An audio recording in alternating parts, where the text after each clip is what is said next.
welcome back. Our final conversation this morning, we have been joined by the Public Relations Officer for the Belize Police Department, none other than Douglas Hyde. Good morning. We have also been joined by the Director of the Leadership Intervention Unit, my good friend William Dawson. Good morning. Morning, sir. Now we're here to discuss basketball, but in the context of community outreach, so to speak, right? In terms of what the police department has been doing, bringing together young men from various communities in Belize City to participate in the tournament. Now, let's talk first of all about the tournament and what this means for unifying these various neighborhoods. Go ahead, bro. First, let me say thanks for the opportunity to be on Open Your Eyes. One of the media houses that have been supporting us, Channel 5, from our onset in 2015. I can remember clearly Commissioner Williams, then he was the officer commanding Eastern Division, took over, and one of his approach was community policing, and strategy was to reach out in the communities. Every weekend, specifically on Sundays, we would have Community Family Day, and it was in that concept and initiative that the young men from the different neighborhoods, when we were visiting and have these family days, came out and asked the commissioner to let's do something in the area of sports. And he immediately called myself along with, at that time, Assistant Superintendent of Police Elroy Kakamo, who had community policing, to come up with different initiatives. And I immediately, because of my experience playing basketball over the past years, I immediately put together a document along with Mr. Kakamo, and then we presented to Commissioner. The strategy was to get these different guys in having their own basketball team and competing against each other on their basketball courts. Along with that, we would have literally tried to pull them together to now and again have different sessions with them. And 2015 was the first step. We had a good season, if I can say. Commissioner reached out to places such as Digicel and Boyne and Boyne, Sports Council, City Council, in terms of partnership and sponsorship. And I can tell you we started off with 8 teams. We finished that season with 6. We went into 2016 with 8 again, and we finished with 8. 2017 we went with 10, and we finished with 8. And remember 2018 and 2019 we went to 12 teams, and we finished with 10. And COVID came in 2020 and 2021, and that really put a damper with the guys. And during that time, we also lost some of them to gun and gang violence and also COVID. Yeah. Earlier this year, there's a multi-sectoral approach, and I know Mr. Dawson will talk more about that, that when we had this raise of shootings in the city, the different ministries and organizations got together in looking at what specifically we can do immediately to address some of these issues. I know that one of the discussion came up of intervention through sports. Commissioner Williams immediately put on the table this basketball tournament to revive it and bring it back in the communities. He immediately called me in the office and he said, "Doug, I want you to work with Mr. Dawson in making sure that this happened." Yeah. So I was assigned for the past couple months, putting in the groundwork, working with our team there at Community Policing, meeting with the different organizations, working with our sponsors to revive them back. And I must say a big thank you to the Ministry of Home Affairs and the Minister specifically, Karim Musa, Honorable Karim Musa, Honorable Ferguson from Ministry of Sports, and Mr. Osha likewise, and Honorable Dolores, who all came together in supporting this initiative. This year we have 15 teams. Actually we had 18 registered, but 15 we start off with. And the 15 of them are from Belize City and also the Belize districts. First time we have included in the tournament Ladyville, Hattieville, and Mahogany Heights. First time. And this is like a whole new experience for us, but also for them. Because the way how we have strategized it from 2015 is that we have identified 4 different courts in Belize City, basketball courts, such as Complex Basketball Court, Civic Center outside Yaba Green and Buttonwood Bay, that we will rotate the games in the city to play in these different areas, but also we're going to play in Ladyville and Hattieville. Coming this weekend, we're going to have Ladyville court to play at, and we're excited about that too. Yeah. Now, the idea behind this is to get the communities to put together their own teams. How does this work, especially given the ongoing turf wars that we've been facing? And that's a good question. Strategy of that was we met with the leaders. Okay. So key leaders within these different groups we've spoken to. In fact, we've invited them to discussions, and again, remember how we started off, it was them who reached out to Commissioner back then in terms of the idea. So all we've done over the past years is to continue that dialogue with them in bringing them to the table. They are the ones who then decide their team and select their players. We have no kind of influence in that or in decisions in that. It is them who do that. And very importantly, you would think that because of the different type of guys, you would think that they will bring, persons who can play. But believe me, you will see raw talent and skills coming from these different communities that sometimes you would not appreciate because we are already used to seeing the semi-pro level or the other levels of basketball. But you see raw talent coming out from these neighborhoods, especially from back of Martins Lake, because I have to recognize that there are a lot of talents coming from back of that era and other eras too, but a lot of skills guys come from that era. So let's look at what happened on Saturday then with the launch of the tournament. It happened at the complex court, right? If you look at the neighborhood and the players that come from those neighborhoods, and then you look at the fact that while not all of these individuals who are participating in the tournament belong to a gang, for instance, they do come from other areas of the city that you could identify or associate with a particular group of young men operating in that area. Now, my question has to do with the dynamics of that, and of course, the safety for persons coming in and out of those neighborhoods to participate in this initiative. Good point. As you rightfully said, these are challenging neighborhoods. The opening ceremony and of course the launch of the tournament this past Saturday shows a lot on our coordination and of course what we expect during this tournament 5 months. Security, believe me, I made sure that working with the commanders of these different operational teams and of course intelligence teams, I have to recognize their support to this initiative. Commissioner made sure that we will have tight security. I would describe it to see how we may lock down for COVID in a period of time. It's that kind of security that we will have during these games. We will have community policing officers who are the officers on ground working with the different teams, along with key people such as from Community Rehab Department and the Department of Youth Services. These are trained counselors, trained social workers, who through this program that we have attached with the tournament is a life skill.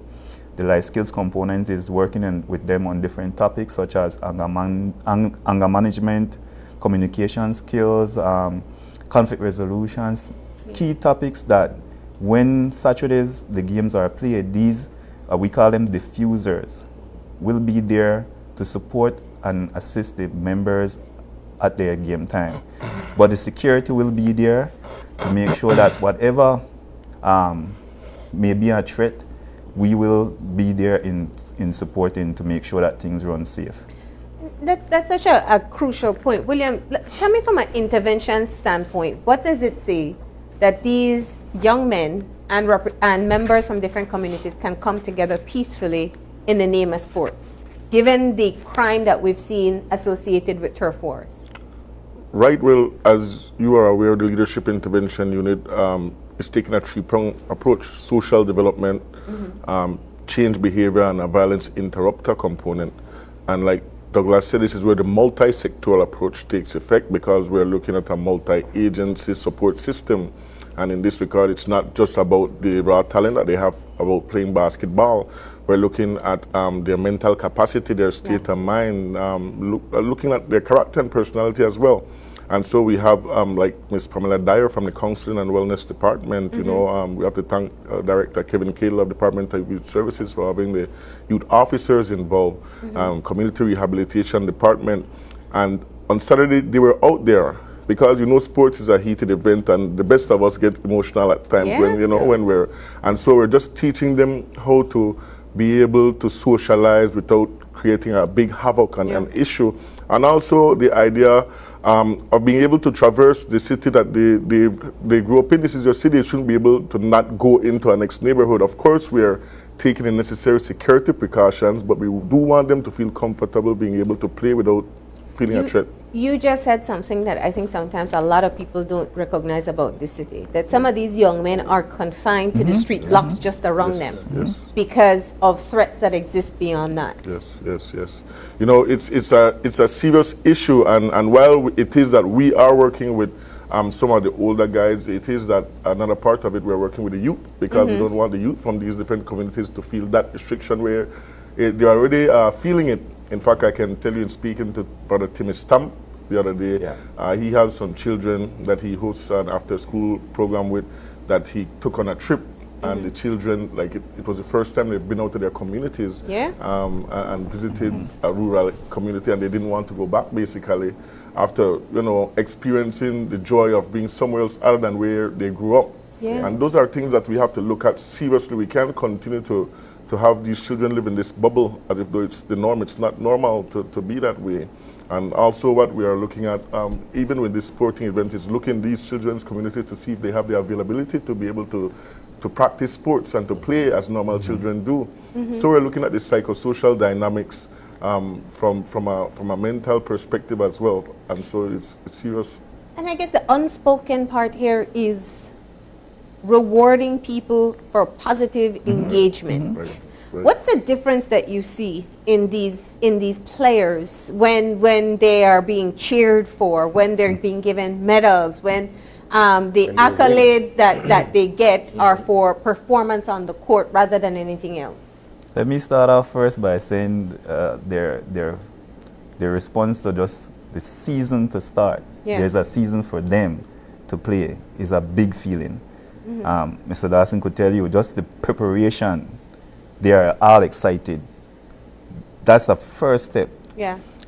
Knowing that they're going to get each member get a free jersey. So you get a full suited jersey. You get a basketball, and you have to compete for first, second, and third prizes and a big trophy. That builds them up.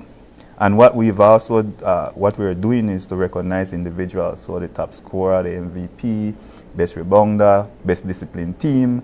All these things are going to be recognized. That's a good feeling. I saw this Saturday uniquely, the happiness and the smiles, and also some of them coming and say, man, thanks to bring back the season, thanks to bringing back we together. In fact, we had one of the members from the defending champions 2019 who spoke at our opening ceremony. His remarks was very powerful because he said, if nothing they look forward to was the tournament, and it also bring them together. They wouldn't have that experience of going from one basketball court to the next if this tournament never happened. Bringing the different groups together is also a great accomplishment because they would, as he mentioned, they would never do something like that. They would never go to an next person basketball court and think you're going to play ball like that and think you just done like that. So this gives them and there's the high reality that something turn out negative. Now here comes that we are having a competition in their different neighborhoods and the results are positive. I have seen behavioral change in some of these guys over the past years. Some of these guys aren't approachable person. Some of them have some lot of pent-up anger. and so they have that way of presenting that first. Here comes now, then they sit down on the table, they talk.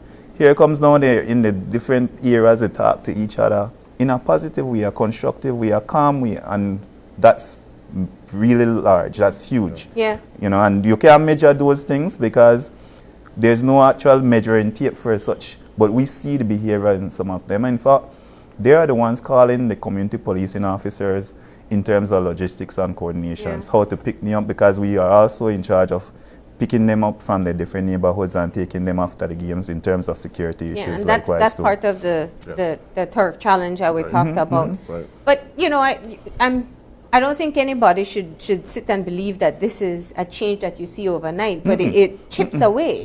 Learning discipline, seeing that positive activities does bring recognition as well, Right. and even learning to support each other. Right. What is that like from your end when you see community leaders, players amongst themselves, team captain, that they have to build their own support network? Right. You know, it's crazy, but it's just about changing mindset. Yeah. When these guys are in the prison, most of them have to live together or cohabit in the same area, and there is not an issue. So we are saying, why is it that we can't do that on the outside? And we also have to look at redefining masculinity, because a lot of these feuds are caused by egos, you know, and the inability to reason. And so we bring them to the table as a stakeholder, not having them feel inferior, or while we try to speak condescendingly to them. No, when we are discussing Mr. Hyde, have them involved in the planning of this event. So when there's meetings, they're sitting with police officers, high-ranking police officers, and community members as well around the table. So the inclusion makes them feel as if though they have a say, and that's important. I think that is the kind of involvement or engagement that they need. Right. To make them feel as if though they can also involve themselves in the decision-making process, because a lot of times they're looked down and frowned upon, right? Right. It's not as if though we're bringing them to the table and giving them an equal say in terms of the things that affect them. In this case, it's planning a competition, a tournament, but they are equal stakeholders as well. And you know, it's only one of the things that we've noticed, especially in the change behavior component, is that the guys realize that the younger generation of youths in their neighborhood actually need to learn the discipline as well. And so what we're trying to do is teach them how to be good leaders and look out for the youths within their communities. Yeah. And so once we try to get that at the forefront, and let them understand their responsibility in their different neighborhoods, and in that regard, the community will support them in kind. It's a different type of outlook you're seeing. It won't happen overnight. It's a slow process, because it's years of having one mentality, a defense mechanism that's built up for survival, and so that doesn't go away overnight. But it's a good step forward, and I'm happy that we're working along with the community police, the behavior modification police, who are police officers who are not necessarily on the front line of fighting crime and violence. They're more looking at the social development aspect of it, which is big. All right. And of course, you want the community support with it too. Well, of course, what some of these guys are doing is that they are doing their own advertisement and publicity, because, like, for example, back at Complex this weekend, the defending champions and the second team, they are the ones who help coordinate and organize the activities there. So we had no less than 300 persons out there showing up Saturday, which was huge. Yeah. And I'm optimistic about the villages, because I know how villages stand. One activity as early as 10 o'clock in the morning, and sit back until the end of the game. So I'm excited to see how the village are going to turn out, supporting both Hattieville, Ladyville, and Mahogany Heights. So the games are every Saturday? Every Saturday from now until October. Okay. From 10 a.m. and I think you finish around 4 or 5 in the evening. You'll see no less than 6 games, 12 teams competing against each other. And it's really fun. So just as this past weekend went, we've seen families come out, we've seen adults, young kids coming out to support. Same thing we'll ask in all the different communities. Come and check out the thing, come support the guys. It's a motivation likewise. It's amazing to see some of these different eras coming out in their community, but coming to compete. Commissioner Williams mentioned in his remarks that it's not about shooting guns. It's about taking the ball and shoot it in the hoop. But it's also a time for you to build that type of sportsmanship and that love where we no man show it other way. So they show it now. So I want to echo those words likewise to the players and the community. All right. And it's open to the public if they want to go out and support. Yes, free and supportive. They just show up and enjoy some of the nice food where Pick some your of these favorite people, team. these people are cooking, because I understand now that the communities are doing their own food selling, which is something good, Nice. and we encourage that. And so you could go and get some food, but you also go and support the team where you choose. You don't have to be also your team from the community, but I know that end up to happen that more people are going to support their community team. So who's expected to be in the lead? That's a good question. I told There's always a favorite in every competition. I told William, this is so amazing that it seems like it will be a village versus a city now, because the village, the three village teams decide to defend the era, and Belize City now, of course, having the most teams from the city, they defend also the city too. And the defending champs are? Ornule basketball team from Baka Complex. Okay. All right, so we'll see who comes out on top. Definitely. Thank you so much for coming in and telling us about it. We know you had built up quite a bit of momentum before COVID, and now it's back, and it's getting the tournament going again, and some positive activities in the community. Certainly. Thank you. Thank you Thank too. you guys for having us. And with that, we're going to go ahead and take our final break, and when we come back, we'll have our wrap-up, so stay tuned.